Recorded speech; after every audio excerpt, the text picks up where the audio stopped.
Hello guys, welcome to the channel. This is Firdaus Jabin और आज हम डिस्कस करने जा रहे हैं व्याप्ति के बारे में। व्याप्ति बहुत ही ज़्यादा इंपॉर्टेंट हो जाता है, अनुमान के से भी रिलेटेड है और नेट एग्जाम में क्वेश्चन इस पर बनते हैं। जो मेरी वीडियो को पहली बार देख रहे हैं वो प्लीज़ मेरे चैनल को सब्सक्राइब कर ले और बेल आइकन प्रेस कर दे। और साथ में एक और इन्फॉर्मेशन देनी है कि क्विज़ लॉजिकल रीजनिंग पर अभी चल रही है, आपको लिंक डिस्क्रिप्शन बॉक्स में मिल जाएगी और ये लिंक 15 मार्च तक एक्टिव है। तो शुरू करते हैं। व्याप्ति में जाने से पहले एक थोड़ा सा क्विक रिवीजन कर लेते हैं अनुमान पर। अनुमान में 5 चीज़ें होती हैं: प्रतिजाना, हेतु, उदाहरण, उपान्य और निगमान। आपको पता है इनके बारे में। प्रतिजाना कोई भी चीज़ जिसको आपको प्रूफ करना है, सिद्ध करना है, फिर आप उसको सिद्ध करने के लिए एक रीज़न देंगे, हम उनको हेतु कहते हैं। और फिर एक एग्जाम्पल देंगे कि ये सभी जगह एप्लीकेबल है। और जब आप उस उदाहरण को अप्लाई करते हो तो हम उनको बोलते हैं उपान्या। और आखिरी में हम जाके एक कंक्लूजन ड्रॉ करते हैं, इसको बोलते हैं हम निगमान, जब हम निष्कर्ष निकालते हैं। ठीक है, तो यहाँ पर जो एग्जाम्पल है वो सिंपली है, एक हिल है और वहाँ पे स्मोक आपको दूर से दिख रहा है, तो आप कहते हो कि वहाँ पर ज़रूर फायर होगा जिसकी वजह से स्मोक हुआ है। ठीक है, बस ये है। अब हम इनमें समझेंगे मिडिल टर्म, मेजर टर्म, पक्ष, साध्य क्या क्या है वो आगे। तो ये है निगमान के बारे में, आपको पता है अनुमान का क्लासिफिकेशन। इनको छोड़ते हैं, आगे बढ़ते हैं व्याप्ति पे। तो बहुत इंपॉर्टेंट है, व्याप्ति को नर्व बोला जाता है। अनुमान का मतलब सांस है, नस है। ठीक है, लाइफ लाइन। व्याप्ति बहुत ही ज़्यादा इंपॉर्टेंट है अनुमान के लिए। ये 2 शब्दों से मिलकर बना है। वी मतलब विशेष और आपति मतलब संबंध। तो यहाँ पर विशेष संबंध होता है किनके बीच में? विशेष संबंध होता है हेतु और साध्या के बीच में। ठीक है, हेतु रीज़न को बोलते हैं, जो वजह है आपका, इसको हम मिडिल टर्म भी बोलते हैं। ठीक है, और जो साध्या होता है वो होता है मेजर टर्म। ठीक है, तो ये एक विशेष संबंध होता है मिडिल टर्म और मेजर टर्म के बीच में। ठीक है, तो इसमें होता क्या है कि एक अनकंडीशनल, बिना किसी कंडीशन के और एक कांस्टेंट रिलेशन होता है। व्याप मतलब जो मिडिल टर्म उसको व्याप बोलते हैं और मेजर टर्म जिसको हम व्यापक बोलते हैं। ठीक है, तो आप ऐसे देख लो, मिडिल टर्म और मेजर टर्म के बीच में रिलेशन है और मिडिल टर्म को हम व्याप बोलते हैं और मेजर टर्म को हम व्यापक बोलते हैं। ठीक है, तो ये इस प्रकार से है। तो याद रखना, कंडीशन कैसा है? अनकंडीशनल, बिना किसी शर्त के। ठीक है, और एक कांस्टेंट है, मतलब सभी जगह इसी प्रकार का संबंध होता है। ऐसा नहीं कि जगह बदलने से और समय बदलने से संबंध बदल जाएगा, नहीं, वो यूनिवर्सल, पूरे यूनिवर्स में एक ही प्रकार का रिलेशन संबंध रखता है। कौन? मिडिल टर्म और मेजर टर्म। ठीक है, हेतु और साध्य। तो आप इतना बस समझो बेसिक, व्याप्ति है क्या, इसमें क्या इंपॉर्टेंस है, सिग्निफिकेंस। अब आगे जो बढ़ेंगे वो बहुत इंटरेस्टिंग पढ़ने वाले हैं।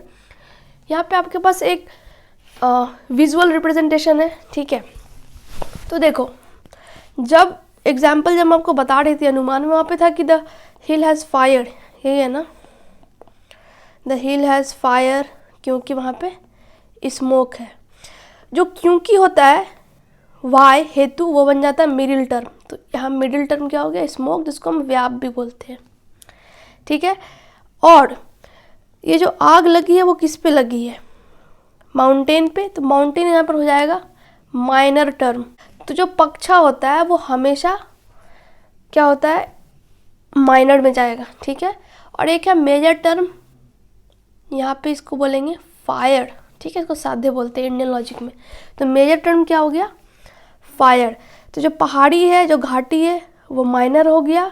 उसके बाद फिर क्या आएगा? मिडिल, धुआं उठ रहा है, और जो बीच में आग लगी है वो हो जाएगा मेजर।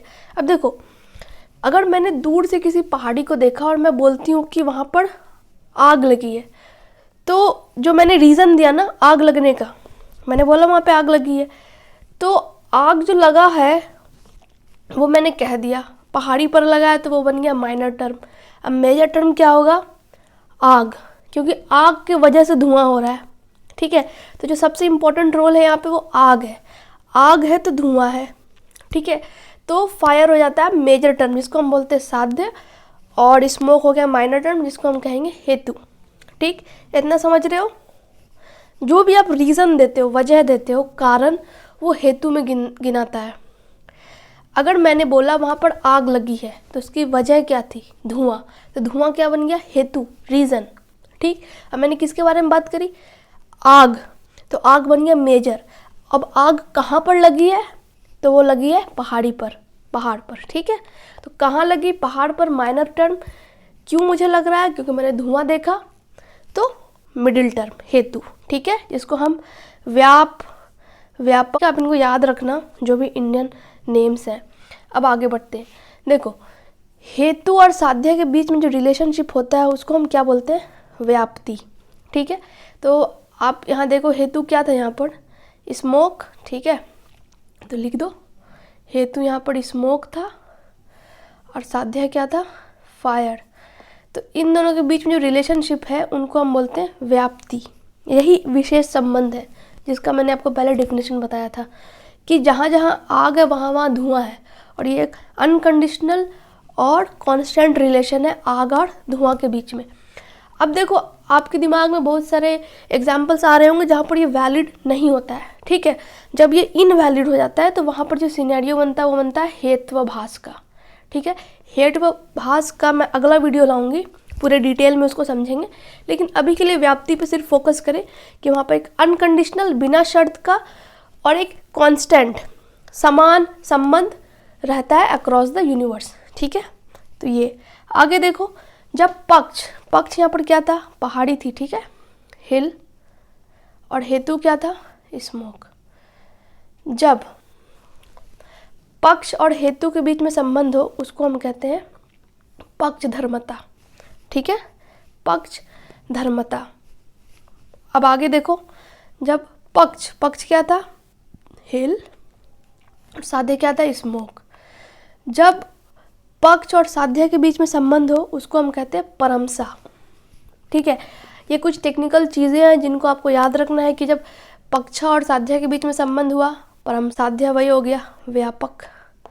तो अलग अलग नाम है, कंफ्यूज नहीं होना है उसमें, बस आपको याद रखना है। तो आपको इस प्रकार से याद रखना है, कब पक्ष धर्मता बनता है, कब व्याप्ति बन जाएगा और कब परमसा बन जाएगा।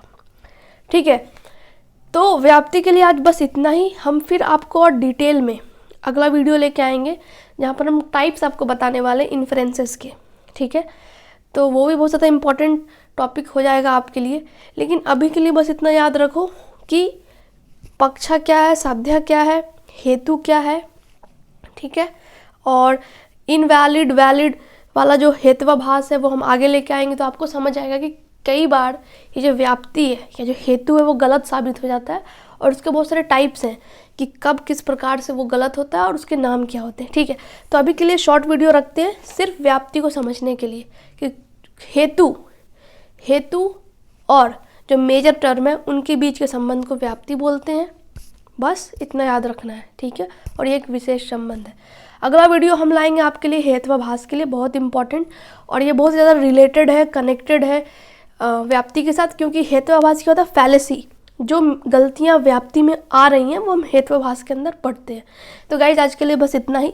यदि आपको ये वीडियो अच्छा लगा और आपके कंसेप्ट बने व्याप्ति को लेकर तो आप प्लीज़ इसे लाइक करें, अपने दोस्तों के साथ शेयर करें और मेरे चैनल को सब्सक्राइब करें, और ज़रूर क्विज़ में पार्टिसिपेट करें, फ्री ऑफ कॉस्ट है क्विज़। और यदि आप 40% से अधिक स्कोर करते हैं तो आपको ई सर्टिफिकेट भी मिलेगी, और सबसे अच्छी बात यह है कि आपकी तैयारी किस प्रकार से है आप उसको इवैल्यूएट कर पाओगे। धन्यवाद।